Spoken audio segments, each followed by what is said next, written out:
Hello kids, let's learn reptiles names with their characteristics. Welcome to Manushri and Malhar tutorial. Animals covered with scales and crawl on the ground are called reptiles. Main duck, frog. Frog lives more time in water. They jump very high. Sap, snake. Forked tongue used to smell their environment.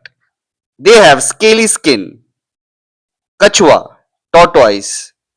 They are known for very slow moving animals. They eat grass leaves and fruits. Magarmach, crocodile. They have armored skin, powerful tail for swimming. Chipkali, lizard.